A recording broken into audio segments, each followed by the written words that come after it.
So come si fa una marmellata con frutta zuccherata e un po' di liquore. E so come si fa la cioccolata con una mescolata di zucchero e cacao.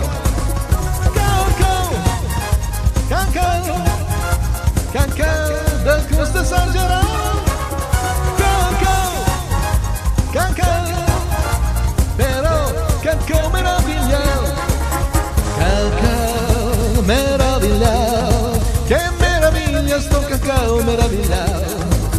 Cacao con tre gusto, delicato, spregiudicato e depressato. Lo sa o non lo sa?